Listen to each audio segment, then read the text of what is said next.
Hello दोस्तों, welcome to Siddhi Punjab. Today we are going to discuss the current affairs related to 30th and 31st May. All the important current affairs related to this and the upcoming exams will be discussed in this video. ਅੱਗੇ ਵਧਣ ਤੋਂ ਪਹਿਲਾਂ please like, share ਤੇ subscribe ਕਰੋ channel. And the contents ਜਿਹੜੇ ਅੱਜ ਆਪਾਂ topics ਜਿਹੜੇ ਅੱਜ ਆਪਾਂ ਡਿਸਕਸ ਕਰਾਂਗੇ ਤੁਹਾਡੇ ਸਾਹਮਣੇ ਪ੍ਰੈਜ਼ੈਂਟਡ ਨੇ. These are the 6 broad topics that we are going to discuss. Some of them are very important, some are very very small. ਠੀਕ ਹੈ, ਸਾਰੇ ਵੱਡੇ ਛੋਟੇ ਟੌਪਿਕਸ ਡਿਸਕਸ ਕਰਦੇ हैं. ਸਭ ਤੋਂ ਪਹਿਲਾਂ ਤਾਂ ਸੁਨਾਮ ਜਿਹੜਾ ਹੈ ਪੰਜਾਬ ਵਿੱਚ ਫਰਸਟ ਐਸਾ ਡਿਸਟ੍ਰਿਕਟ ਬਣ ਗਿਆ ਹੈ ਜਿਸ ਵਿੱਚ ਰੋਬੋਟਿਕਸ ਰਿਲੇਟਡ ਲੈਬਸ ਹੋਣਗੀਆਂ. Right, this is a very great educational achievement for the state of Punjab. ਠੀਕ ਹੈ ਜੀ, ਇਹਨੂੰ ਡਿਟੇਲ ਵਿੱਚ ਡਿਸਕਸ ਕਰਾਂਗੇ. Right, second India Saudi Arabia की नेवल एक्सरसाइज हो रही है, ਇਹਦਾ ਨਾਮ ਵਗੈਰਾ ਦੇਖ ਲਵਾਂਗੇ, ਪ੍ਰੀਲਿਮਸ ਲਈ ਇੰਪੋਰਟੈਂਟ ਹੈ. then US panel for India as 6th NATO plus member. right, very very important from your IR perspective, pre ਹੋਵੇ ਚਾਹੇ ਮੇਨਸ ਹੋਵੇ, ਦੋਨਾਂ ਲਈ ਬਹੁਤ ਹੀ ਜ਼ਿਆਦਾ ਇੰਪੋਰਟੈਂਟ ਟੌਪਿਕ ਬਣ ਜਾਂਦਾ ਹੈ ਇਹ. ਨਾਟੋ ਕਿਆ ਹੈ, ਨਾਟੋ ਪਲੱਸ ਕਿਆ ਹੈ, ਨਾਟੋ ਦੀ ਐਮਰਜੈਂਸ ਕਿਵੇਂ ਹੋਈ, ਇਹ ਸਭ ਆਪਾਂ ਇਸ 'ਚ ਡਿਸਕਸ ਕਰਾਂਗੇ. ਰਾਈਟ, ਮੈਂ ਤੁਹਾਨੂੰ ਪਹਿਲਾਂ ਵੀ ਦੱਸਿਆ ਸੀ ਦੈਟ ਯੂਕਰੇਨ G20 ਵਗੈਰਾ ਹੁਣ ਐਗਜ਼ਾਮਸ ਜਿੰਨੇ ਵੀ ਆ ਰਹੇ ਹੈ ਇਹਨਾਂ ਲਈ ਕਾਫੀ ਇੰਪੋਰਟੈਂਟ ਹੈ. Ukraine G20 and Africa almost हमेशा इंपॉर्टेंट रहिंदा अफ्रीका का map. And that is Y UPSC के एग्जाम च तुसीं इन्हां नाल रिलेटेड एटलीस्ट एक क्वेश्चन जरूर देखा सी. Right, so now NATO plus cold war ये सब टॉपिक्स भी इंपॉर्टेंट है. आपां वर्ल्ड हिस्टरी चों भी पढ़ते हैं ये, जिन्होंने वर्ल्ड हिस्टरी कवर की है they would know that better. But इत्थे आपां ब्रीफली ये सारे कॉन्सैप्ट्स मैं तुहानूं समझावांगी ताकि तुहाडी बेसिक अंडरस्टैंडिंग बन जाए. Right, then again current affairs का एक टॉपिक छोटा जा प्रीलिम्स ਲਈ ही थोड़ी बहुत ये इंपॉर्टेंट है, क्विकली इनू भी डिस्कस करांगे. Then polluted water coming from Pakistan to Indian villages, ये भी थोड़ा देख लवांगे टॉपिक क्या है. इंटरनेशनल रिलेशंस के पॉइंट ऑफ व्यू तो इंपॉर्टेंट है एंड बाकी वाटर इशूज़ के परसपैक्टिव तो तुसी एज एन एग्जाम्पल वगैरह यूज़ कर सकते हो. Right, finally team India must work for Viksit Bharat, prime minister Modi at NITI Aayog meet. ठीक है जी, तो इस आप नीति आयोग बारे सारा डिटेल विच पढ़ांगे. बहुत इंपॉर्टेंट GS2 की तुहाडी नॉन कॉन्स्टिट्यूशनल बॉडी है या एग्जैक्टिव बॉडी है तुसी कह सकते हो. प्रीलिम्स मेन्स हर जगह इतने क्वेश्चन आने की संभावना है, तो इनू डिटेल विच अज डिस्कस करांगे तो सारी कंसैप्चुअल क्लैरिटी हो जानी है.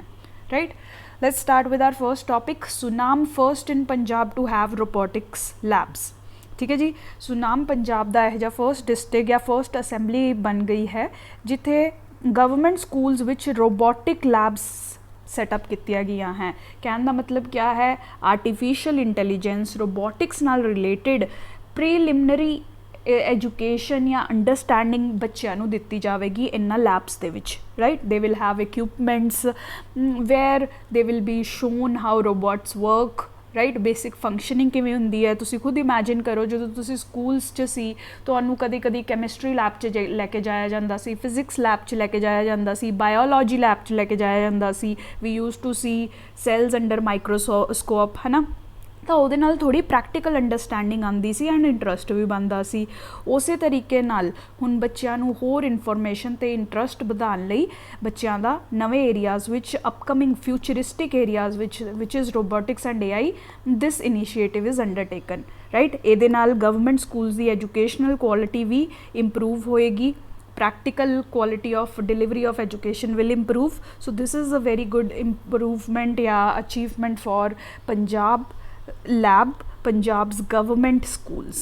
ठीक है, एज एन एग्जाम्पल तुसी पंजाब के एजुकेशन के एसेस या मेन्स के answers as an initiative mention कर सकते हो. And you can always say that Sunam has shown us the lead. Now all other districts, all other cities, all other villages of Punjab need to ensure that the government as well as private schools should have such latest facilities where the children are exposed to some of the modern technologies, modern knowledge, modern skill set. Right, only when they are introduced to such new areas they will be able to explore them in the future.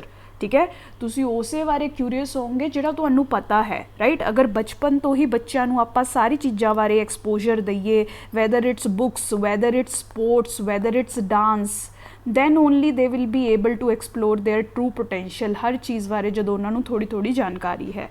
Right, so this having such labs at school level will also be instrumental in giving shape to a brighter future for entire Punjab as well as India. right? That is how you can use this news, right? Second news item करते हैं, India Saudi Arabia naval exercise चल रही है या naval drill, right? ਇਹਦਾ ਨਾਮ ਯਾਦ ਰੱਖਣਾ ਜ਼ਰੂਰੀ ਹੈ, ਐਜ਼ ਐਨ ਐਗਜ਼ਾਮਪਲ ਵੀ ਯੂਜ਼ ਕਰ ਸਕਦੇ ਹੋ ਤੁਸੀਂ, ਇੰਡੀਆ ਵੈਸਟ ਏਸ਼ੀਆ ਦੇ ਰਿਲੇਸ਼ਨਸ 'ਚ ਕਿਵੇਂ ਇੰਪਰੂਵ ਹੋ ਰਹੇ ਨੇ, ਐਂਡ ਪ੍ਰੀਲਿਮਸ 'ਚ ਵੀ ਪੁੱਛਿਆ ਜਾ ਸਕਦਾ ਹੈ ਐਕਸਰਸਾਈਜ਼ ਦਾ ਨਾਮ। So the name of the exercise is Al Mohed Al Hind, right? This is representing India, this is representing Saudi Arabia. Remember the name and you can use it in mains answers or prelims, right? Next, now very important topic, US panel for India as the 6th NATO plus member, NATO plus which India ਨੂੰ include ਕੀਤਾ ਜਾਵੇ, ਇਹ recommendation ਦਿੱਤੀ ਹੈ US Congress ਦੀ ਇੱਕ committee ਨੇ। ਜਿਵੇਂ ਆਪਣੀ ਪਾਰਲੀਮੈਂਟਰੀ ਕਮੇਟੀਜ਼ ਹੁੰਦੀਆਂ ਹੈ, I hope you know GS2 ਦੇ ਵਿੱਚ ਵੀ ਹੈਵ ਸਟੱਡੀਡ, ਪਾਰਲੀਮੈਂਟ ਹੈ ਆਪਣੀ ਜਿੱਥੇ ਸਾਰੇ ਲਾਜ਼ ਬਣਦੇ ਹੈ, ਉਸ 'ਚ ਕਮੇਟੀਜ਼ ਵੀ ਹੁੰਦੀਆਂ ਹੈ ਟੂ ਸਟੱਡੀ ਇੰਪੋਰਟੈਂਟ ਮੈਟਰਸ। ਇਸੇ ਤਰੀਕੇ ਨਾਲ US ਵਿੱਚ ਕਾਂਗਰੈਸ਼ੀਅਲ ਕਮੇਟੀਜ਼ ਹੁੰਦੀਆਂ ਹੈ ਵਿਚ ਹੈਜ਼ ਰਿਕਮੈਂਡਡ ਕਿ ਇੰਡੀਆ ਦੇ US ਨਾਲ ਟਾਈਜ਼ ਇੰਪਰੂਵ ਕਰਨ ਲਈ ਜਾਂ US ਦੀ ਪੋਜੀਸ਼ਨ ਇੰਡੋ ਪੈਸੀਫਿਕ ਰੀਜਨ 'ਚ ਸਟਰੋਂਗ ਕਰਨ ਲਈ, ਚਾਈਨਾ ਨੂੰ ਕਾਊਂਟਰ ਕਰਨ ਲਈ US needs to cooperate with India more, and for that India should be included in the NATO plus membership of the US, right? ਹੁਣ ਇਸ ਚੀਜ਼ ਨੂੰ, ਇਹਦੀ ਸਿਗਨੀਫਿਕੈਂਸ ਨੂੰ ਸਮਝਣ ਲਈ ਸਭ ਤੋਂ ਪਹਿਲਾਂ ਸਾਨੂੰ ਨਾਟੋ ਦੀ ਸਿਗਨੀਫਿਕੈਂਸ ਸਮਝਣਾ ਜ਼ਰੂਰੀ ਹੈ, ਤਾਂ ਹੀ ਆਪਾਂ ਉਹਦੀ ਪਲੱਸ ਜਾਂ ਐਡੀਸ਼ਨਲ ਇਨਫੋਰਮੇਸ਼ਨ ਸਮਝ ਸਕਦੇ ਹਾਂ, right?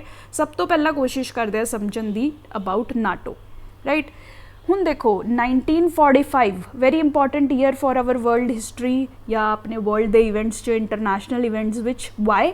Because this was the year when the second destructive war that involved almost all the major countries of the world, right, that came to an end, ठीक है? World War II came to an end in 1945, right?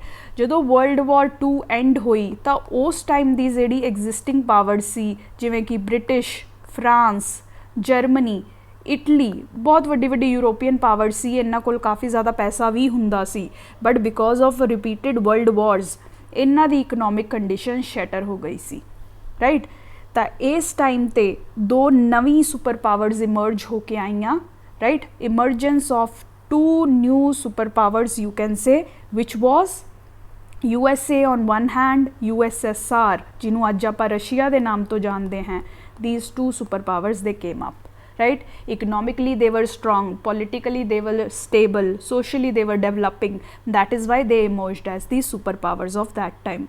ਜਦਕਿ ਇਹ countries ਜਿਨ੍ਹਾਂ ਨੇ ਸਭ ਤੇ ਰਾਜ ਕੀਤਾ ਹੈ, they were weakened, ਇਹਨਾਂ ਦੀ ਇਕੋਨਮੀ ਸ਼ੈਟਰਡ ਸੀ ਬਿਕੋਜ਼ ਆਫ ਦੀ ਵਾਰਸ, ਇਹਨਾਂ ਦੀ ਮਿਲਟਰੀ ਸ਼ੈਟਰਡ ਸੀ ਬਿਕੋਜ਼ ਆਫ ਦੇਅਰ ਵਾਰ, ਇਹਨਾਂ ਦੀ ਸੋਸਾਇਟੀ, ਇਹਨਾਂ ਦੇ ਲੋਕ ਤੜਪ ਰਹੇ ਸੀ because of the consequences and the losses of the war, right? So these two new superpowers they got ground at this time, right? now ਹੁਣ issue क्या emerge ਹੋਇਆ ਕਿ ਇਹ ਦੋ super powers emerge ਹੋ ਕੇ ਤਾਂ ਆਈਆਂ, but ਇਹਨਾਂ ਦੋਨਾਂ super powers the ideologies, thoughts, practices, they were exactly opposite to each other, right? on one hand USA came up with the idea of capitalism and democracy, and on the other hand USSR came up with the idea of socialism and dictatorship, almost dictatorship, ठीक है? ਤਾਂ I would not go into the details of these terms ਕਿਉਂਕਿ ਉਹ ਤਾਂ proper lecture ਹੋ ਜਾਣਾ ਹੈ ਇੱਕ, ਤਾਂ ਆਈ ਹੋਪ ਕਿ ਤੁਸੀਂ ਸਮਝਦੇ ਹੋ ਇਹਨਾਂ ਨੂੰ ਟਰਮਸ ਨੂੰ ਬਰੀਫਲੀ, ਜਸਟ ਉੱਤੋਂ ਆਈਡੀਆ ਤੁਹਾਨੂੰ ਹੋਣਾ ਚਾਹੀਦਾ ਹੈ, ਡਿਟੇਲ ਯੂ ਵਿਲ ਸਟੱਡੀ ਜਦੋਂ ਤੁਸੀਂ ਕਲਾਸਿਸ ਵਗੈਰਾ ਲਗਾਓਗੇ ਇਹਨਾਂ ਸਬਜੈਕਟਸ ਦੀਆਂ। ਸੋ ਇਹ ਦੋ ਕੰਟਰੀਜ਼ ਆਲਮੋਸਟ ਓਪੋਜ਼ਿੰਗ ਆਈਡੀਓਲੋਜੀਜ਼ ਨਾਲ ਇਹਨਾਂ ਦੀ ਸੁਪਰ ਪਾਵਰਸ ਦੀ ਤਰ੍ਹਾਂ ਐਮਰਜੈਂਸ ਹੋਈ। ਨਾਓ ਇਹਨਾਂ ਦੋਨਾਂ ਵਿੱਚ ਹੀ ਕਨਫਲਿਕਟ ਸ਼ੁਰੂ ਹੋ ਗਿਆ to spread their own ideas, their own beliefs, their own systems in the entire world, ਠੀਕ ਹੈ ਜੀ? ਇੱਕ ਪਾਸੇ USSR ਚਾਹੁੰਦਾ ਸੀ ਕਿ ਸਾਰੀ ਦੁਨੀਆ ਸੋਸ਼ਲਿਜ਼ਮ ਨੂੰ ਅਡੋਪਟ ਕਰੇ, ਕੋਰੀਆ, ਚਾਈਨਾ, ਵਿਅਤਨਾਮ, ਇੰਡੀਆ, ਹਰ ਕਿੱਥੇ, East European countries, everywhere USSR tried ਕਿ ਜ਼ਿਆਦਾ ਤੋਂ ਜ਼ਿਆਦਾ ਕੰਟਰੀਜ਼ ਤੱਕ ਸੋਸ਼ਲਿਜ਼ਮ ਪਹੁੰਚਾਈ ਜਾਵੇ। ਉਸੇ ਤਰੀਕੇ ਨਾਲ on the other hand USA tried to spread its ideas of capitalism and democracy to the entire world, ਠੀਕ ਹੈ? ਤਾਂ ਇਸੇ ਲਈ ਵੈਸਟਰਨ ਯੂਰਪ ਪੂਰਾ ਜਿਹੜਾ ਹੈ ਇਹਦੀ ਚਪੇਟ ਵਿੱਚ ਆ ਗਿਆ ਸੀ। right? And ਇਸੇ ਤਰੀਕੇ ਨਾਲ they also tried to spread capitalism in Korea, Vietnam, India and many other countries, right? So ਇਸ conflict ਨੂੰ ਜਿਹੜਾ ਇੱਥੇ emerge ਹੋਇਆ, right, that was referred to as Cold War. The conflict of ideologies between these two superpowers is what is referred to as Cold War, right? Now war ਤਾਂ ਤੁਸੀਂ ਸਮਝਦੇ ਹੋ because it is a conflict, but why cold, right? Why cold? Because ਦੇਖੋ ਜਦੋਂ World War II ਹੋਈ ਸੀ ਉਦੋਂ nuclear ਬੋmbs ਵੀ introduce ਹੋ ਗਏ ਸੀ, right? USA ਨੇ Japan the 2 cities, you will tell me the nickname of, you know, the names of those cities and the bombs that were thrown there, the names of the bombs that were thrown there.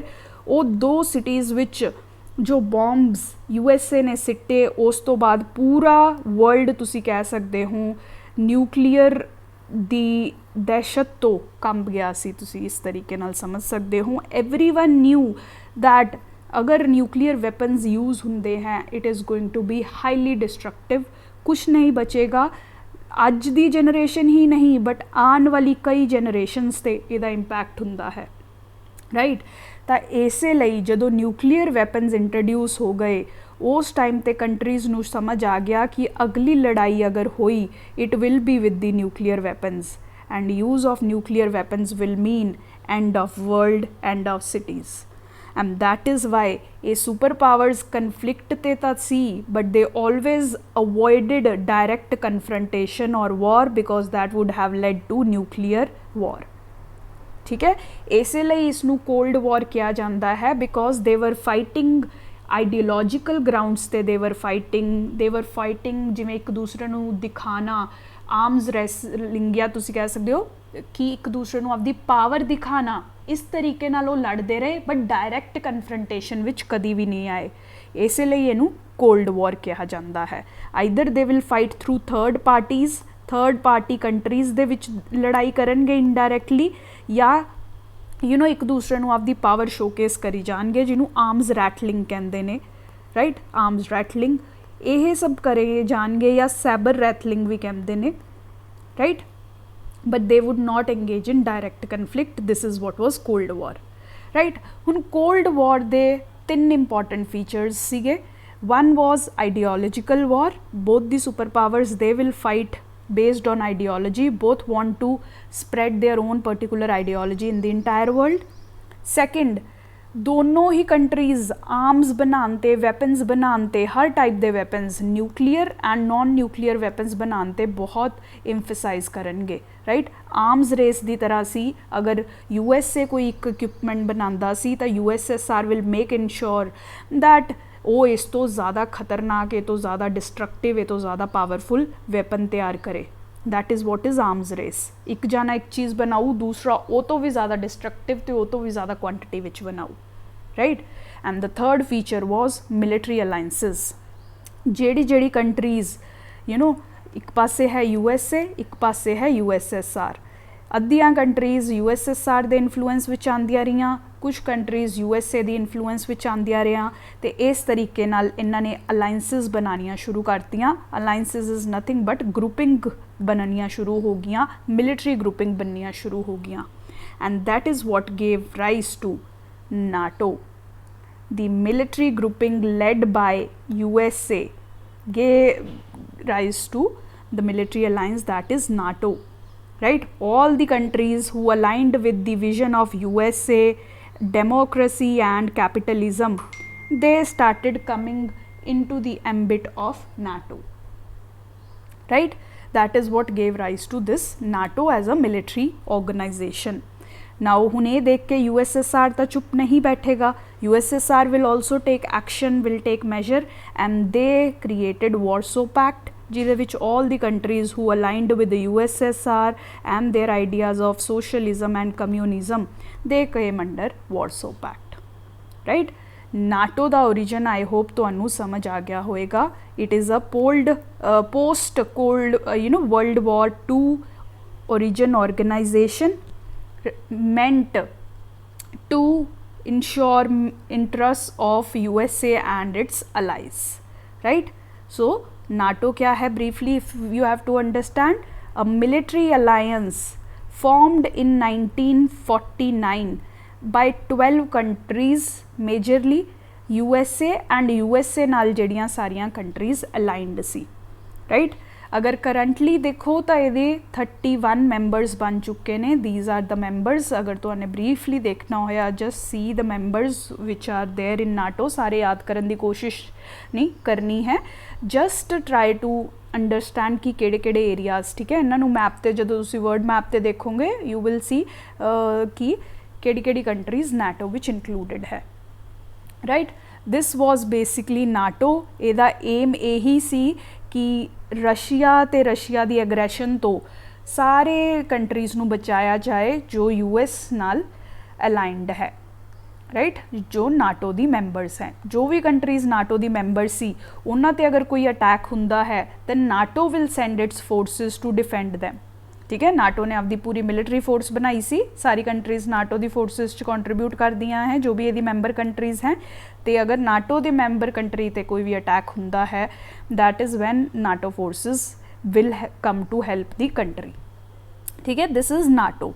हुण क्या हो रहा है over the years. 19 आपां कहा कि 1949 च NATO बनिया सी, राइट. उदों सिर्फ 12 कंट्रीज सी, right. But now if you see the NATO is expanding war and FIDE.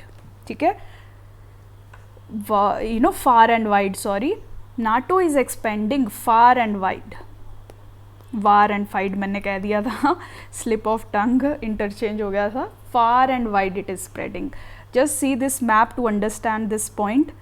जदों आपां 1997 की गल करिए तद ही देखिए इन्ना ज़्यादा फैल गया सी NATO. All the purple area जिहड़ा तुसीं देख रहे हो entirely comprised of NATO countries, right.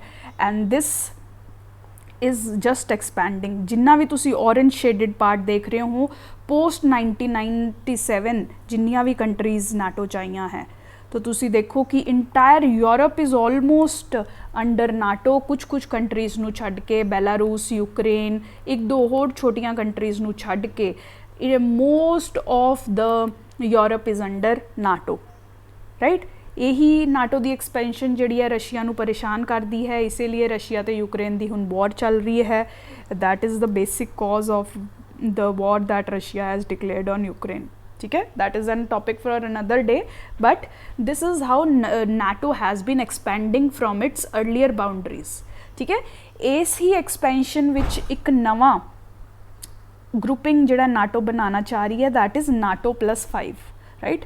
नवा ग्रुपिंग मतलब नाटो नू ही एक्सपैंड करके नाटो विच होर मैंबरस इंक्लूड करने की कोशिश की जा रही है and giving them the name of NATO +5, right. NATO +5 च क्या होएगा, all the allies of NATO of USA, all the allies of USA, they will be included here who do not directly want to be part of NATO. ठीक है, NATO नो क्योंकि as a anti Russia group भी देखा जाता है बहुत बार. ओबवियसली रशिया दे अगेंस्ट ही बनिया सी, but there are many countries who are aligned with USA.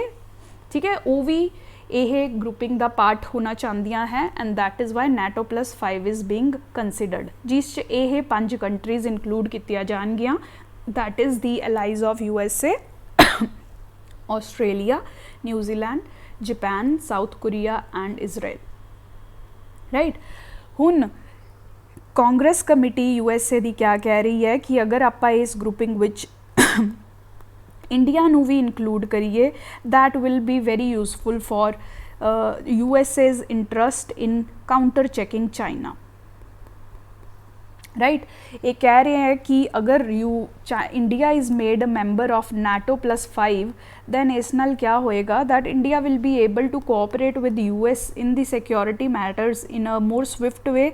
Intelligence sharing easily हो सकती है, you know, knowledge sharing, defence equipments का import export, everything will become way smoother, easier and quicker between India and USA, and they will be able to jointly counter the threat that is China, right. China जिहड़ा साडे सब लई threat बनिया पिया है ओनू counter करन लई it will be very helpful if India is included in NATO +5, that is what is the recommendation. हुण देखो ये विच की हुंदा की नहीं हुंदा, इंडिया का क्या रिस्पोंस आएगा, we have not seen yet. ठीक है, how far, you know, अगर India will try to be a member of this, how will India's relation with Russia get balanced, how will China response to that, वो सब हजे देखांगे। but this is a major development where this suggestion, where this recommendation has been made to make India an ally of USA and making it a part of NATO +5। will India accept this?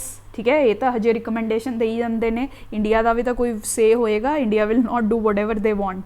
ठीक है, all of that has to be yet seen, but this is a new development that happen and ये ah related topics, cold war, NATO, you know, ideological war, all of this is important, right? We cover all of this in world history, right? So ਤੁਸੀਂ जब world history पढ़ोगे सब details ਤੁਹਾਨੂੰ ਹੋਰ अच्छे तरीके नाल समझ आ जाएंगियां। That is it for this topic for now, right. Let's move to the next topic. ये भी कुछ ज़्यादा खास नहीं है, करंट अफेयर्स च इस ऑपरेशन का नाम आया है, so can be asked in your MCQ based papers. Operation night sweep basically क्या है, पंजाब पुलिस ने जगह जगह ते तुसी कह सकते हो रेड्स मारियां हैं, स्पैशली बार्स पब्स ते, to see that what kind of liquor is being sold there. बहुत जगह ते इलीगली अक्वायर्ड लिकर या लो क्वालिटी अक्वायर्ड लिकर जिहड़ी है फड़ी गई है। सो बेसिकली इसलिए ये रेड्स मारिया गई सी to see the conduct of these night bars and clubs that are operating late in the night. ठीक है, पंजाब दे एक्साइज एंड टैक्सेशन डिपार्टमेंट ने ये रेड्स मारिया सी ते इत्थे बहुत सारे इलीगल लो क्वालिटी एल्कोहल जिहड़ी है बरामद की गई है, राइट। सो ये ऑपरेशन नाइट स्वीप किस चीज़ नाल रिलेटेड है याद रखना है। पंजाब विच आपां बहुत सारे ऑपरेशनस ऑलरेडी कर चुके, tell me in the comment box आपां ये तो पहला पंजाब पुलिस दे किहड़े-किहड़े ऑपरेशनस डिस्कस किते हैं, just make a list of them. कदी MCQ आ जाए तो यू शुड नो दैट कि किहड़ा ऑपरेशन किस चीज़ नाल रिलेटेड है, राइट। इस तो पहला भी आपां 3 या 4 ऑपरेशनस कर चुके। Give me the names of those operation in the comment box, right. Now next topic, polluted Sutlej poses health risk to villagers. तो देखो जी सतलुज रिवर है वो इंडिया तो पास होके पाकिस्तान वाली साइड चली जाती है, ठीक है जी। बट पाकिस्तान दे विच एक प्लेस है कसूर, राइट, जिहदे विच लैदर फैक्ट्रीज बहुत ज़्यादा ने, right. Because of these leather factories lot of industrial waste is getting added to the Sutlej river, right. हुण कसूर तो फ्लो होके गंदा पानी जिहड़ा है दोबारा इंडिया की टैरेटरी विच ही ऐड हुंदा है, ठीक है। इंडिया विचों ही अगैन पास होके अगैन पाकिस्तान वाले ये रिवर जाती है, right. Rivers do not see boundaries, they just flow, ठीक है। तो वो फ्लो करते करते पहला एक बार पाकिस्तान च पहुँच जाती है and then again it reaches India. So now ये जिहड़ा गंदा पानी है पाकिस्तान की लैदर टैनरीज चो इंडिया दे वल आ रहा है, which is impacting the villagers that are living in Firozpur Fazilka district of Punjab India. And that is why Punjab दी गवर्नमेंट ने ये आवाज़ उठाई है कि जिहड़ी नैशनल गवर्नमेंट है वो पाकिस्तान नाल इस विषय ते गल करे, बिकॉज इंटरनैशनल रिलेशनस जिहड़े है वो अपनी इंडियन गवर्नमेंट नैशनल गवर्नमेंट के हत्थ विच आते हैं। तो पंजाब गवर्नमेंट क्या कह रही है, इंडियन गवर्नमेंट नूं गुहार लगा रही है that you talk with Pakistan over the issue of this polluted water that is coming from Pakistan, that they need to treat their industrial waste, treat their industrial waste before throwing it into the rivers, ठीक है। Because उन्हों की वजह तो जी water quality है वो काफ़ी degrade हो रही है सतलुज रिवर की, राइट। क्लास या कैटेगरी C का पानी इत्थे पहुँच रहा है। कैटेगरी C इंप्लाइज जोड़ा पानी काफ़ी ज़्यादा खराब है, वो pH लैवल काफ़ी हाई है, ऑक्सीजन घट है, यू नो उस बैक्टीरिया वगैरह ज़्यादा है, मतलब all the negative things are there in this water, मतलब पुअर क्वालिटी वाटर इत्थे पहुँच रहा है, right. So this can be used in multiple ways, in multiple examples. Even तुहानू केस स्टडी आ सकती है कि तुसी फिरोजपुर दे ला लो SDM हो एंड फिरोजपुर दे एक यू नो जगह ते SDM लगे हुए हो and you witness such case, what will you do, right. Try to think about it, try to write the points कि तुसी एज एन SDM उस विलेज विच जिथे गंदा पानी आ रहा पाकिस्तान विचों, what can you do, right. Just think about it ਤੁਸੀਂ ਓਬਵੀਅਸਲੀ ਸੈਂਟਰਲ ਗਵਰਨਮੈਂਟ ਤੱਕ ਤਾਂ ਇਸ਼ੂ ਪਹੁੰਚਾਓਗੇ ਹੀ, ਬਟ ਜਦੋਂ ਤੱਕ ਉੱਥੇ ਐਕਸ਼ਨ ਨਹੀਂ ਹੁੰਦਾ, ਤੁਹਾਡਾ ਐਜ਼ ਅ ਆਫਿਸਰ ਵੀ ਰੋਲ ਹੈ ਕਿ ਤੁਸੀਂ ਪ੍ਰੋਬਲਮ ਨੂੰ ਸੋਲਵ ਕਰੋ। ਤਾਂ ਤੁਸੀਂ ਟੈਂਪਰਰੀ ਵੇ 'ਤੇ ਕਿਆ ਮੈਜਰਸ ਲਓਗੇ? You can think about treating water, you can think about creating awareness, कुछ aqua guards या कुछ ऐसे systems deploy करो। if you are able to connect to the Pakistani side in informal way, ओहो if that allows your jurisdiction, इस तरीके नाल सोच के try to think 4-5 points कि तुसी क्या initiatives ले सकते हो, राइट। सो उस तरीके नाल इस टॉपिक नू लिख के रखो एंड सोचने की कोशिश करो। You can write it in the comment box और you can share the points with me, I'll review them and let you know, right। Last topic है आज की डिस्कशन का अपना, team India must work for Viksit Bharat, prime minister eight NITI Aayog meet, right. Prime minister ने नीति आयोग की meet ते यह कहा है that NITI Aayog can play a very transformational role in the national development agenda, right. So NITI Aayog की थोड़ी डिटेल जी है आप डिस्कस कर लें इत्थे। नीति आयोग जोड़ा है देखो 2015 विच बनिया सी, ईयर 2015 विच, राइट। नीति आयोग तो पहला what did we have, basically planning commission was the body that existed in India for so many years to help guide the path of growth and development in India, ठीक है जी। जदों India आज़ाद होया सी 1947 विच, उदों देखो India जिहड़ी है काफ़ी गरीब कंट्री सी, बहुत ज़्यादा पॉवर्टी सी, बहुत ज़्यादा फमीन्स आंदे सी, राइट। पॉपुलेशन अनलिमिटेड सी, राइट। अनपढ़ता बहुत ज़्यादा सी, illiteracy was very very high in India, right. So तुसी देखो कि एड्डी वड्डी कंट्री विच इन्नी ज़्यादा प्रॉब्लम्स एग्जिस्ट कर रही सी, तो उस टाइम ते इंडियन लीडरशिप नू लग्या that planned growth is very important, ठीक है। प्लानिंग इज़ बहुत important so that we can reach each geography of India, each section of India, चाहे गरीब अमीर विमेन ट्राइबल्स सब तक पहुँचने लई प्लानिंग बहुत ज़रूरी है, क्योंकि इंडिया को resources are limited. India was a गरीब nation at that time, India को रिसोर्सेज लिमिटेड ने, पैसा लिमिटेड है, राइट। इंडिया को रिसोर्सेज लिमिटेड ने, तो इसे लई इन रिसोर्सेज नू इफेक्टिव वे विच लोकां तक पहुँचाने लई we needed planning, and that is why at that time we introduce planning commission, right. समझ रहे हो that why did we get into the idea of planning?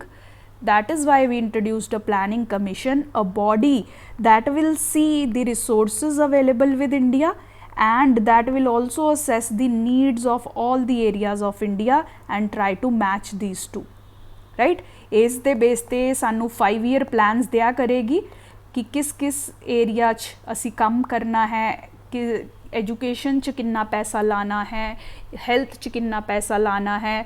5 साल लई साडे लई एक प्लान तैयार करके रखेगी जिहड़ा कि असी इंप्लीमेंट करांगे टू गैट रिजल्ट्स, ठीक है जी।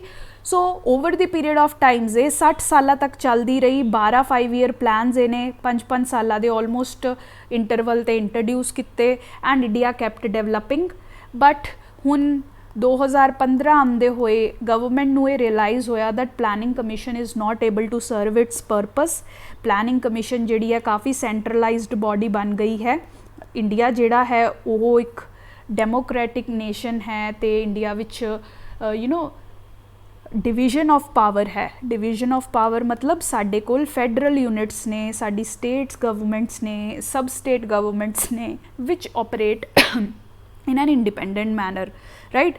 सो वो फैडरलिज्म नू अपहोल्ड करन लई this centralized body was not working appropriately. ये सारे प्लान्स आप खुद बना के स्टेट्स के उत्ते थोप दिंदे सी। There was no opinion of the states that was being taken. States तो पूछो कि उन्होंने की रिक्वायरमेंट है, right. So it was very rigid ते सेंट्रलाइज्ड सिस्टम, ठीक है। टॉप टू डाउन सिस्टम सी जिवें आपां कहने हैं, तो इनू चेंज करन लई ही नीति आयोग दा जन्म होया, you can say, and planning commission was ended and NITI Aayog got birth with the aim of ensuring economic and social development and growth of India, but with a approach that includes our states in all the decision making. So cooperative federalism nu in adopt करना, innovative नई techniques nu introduce करना, right?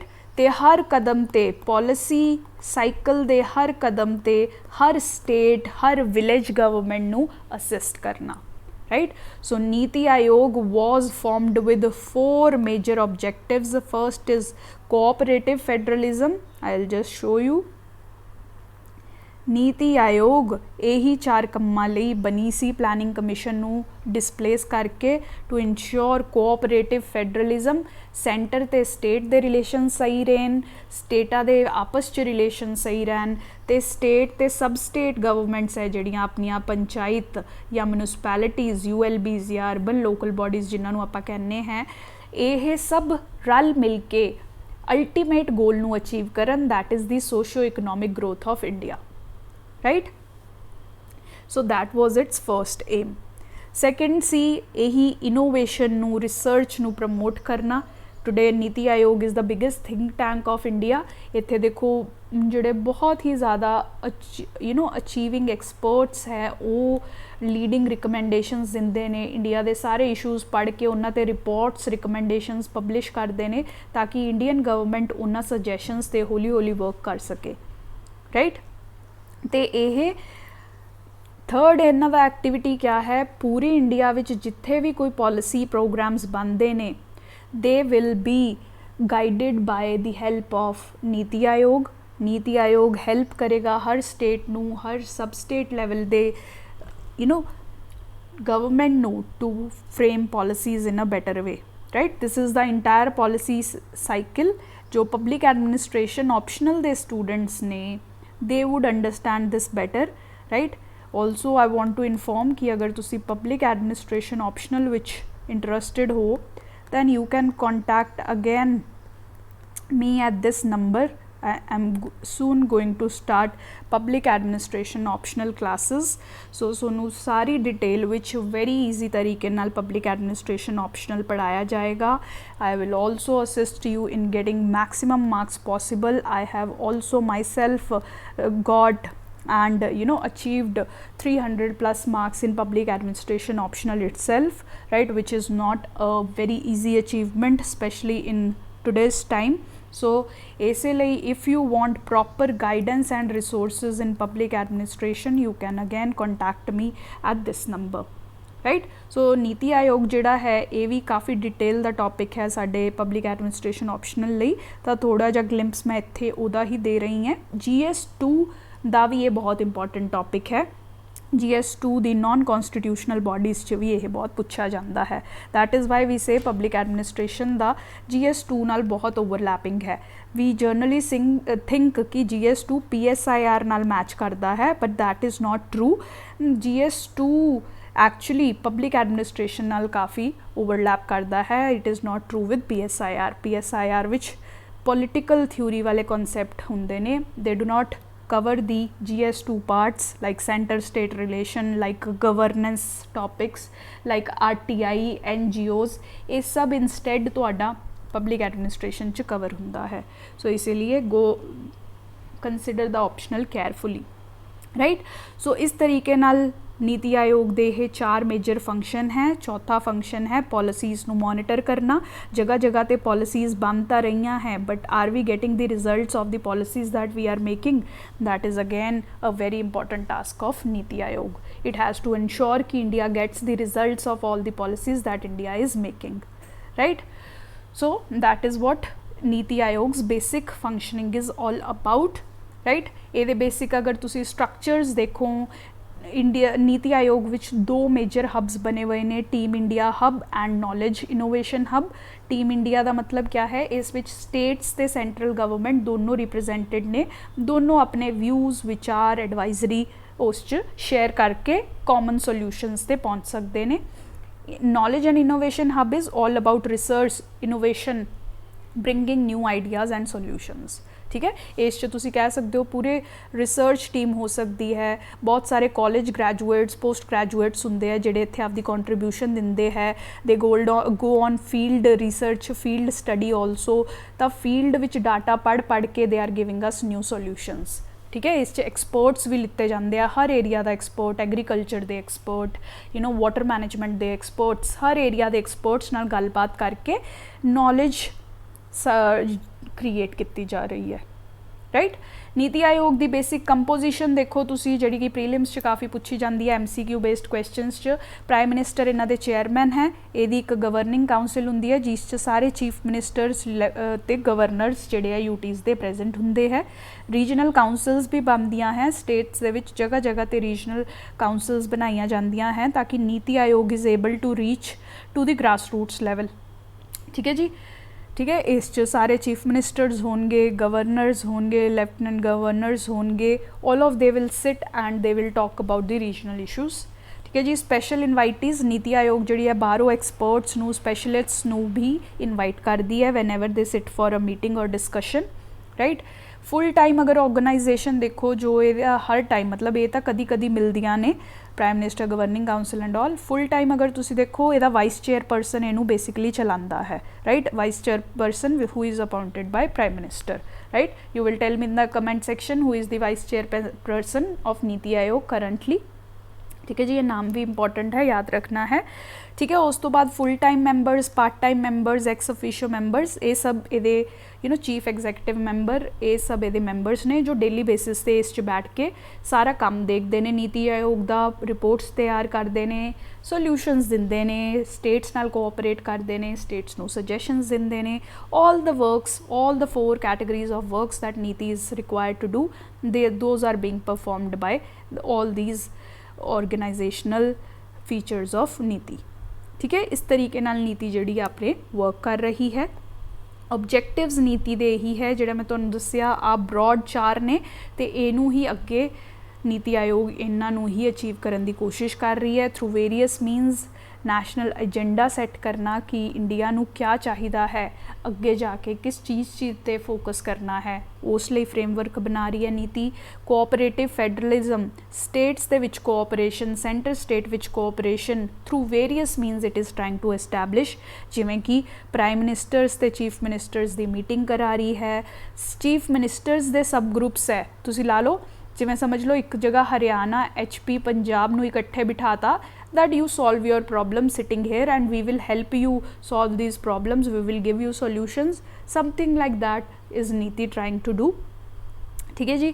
इस तरीके नाल बहुत सारे policy programmes बनाए हैं that will foster cooperative federalism, right. इस तरीके नाल काफ़ी सारे फंक्शंस कर रही है बेसिकली उसी लाइन्स ते, वो 4 मेजर तुसी कह सकते हो ब्रॉड आइडियाज़ है, हेडिंग्स है, उहदे अंडर ही नीति सारा कुछ काम कर रही है। Best practices, innovation, educational, policy research च पार्टिसिपेट करना, कैपेसिटी बिल्डिंग, टेक्नोलॉजी इंप्रूवमेंट, ये सब एरियाज च नीति वर्क कर रही है, राइट।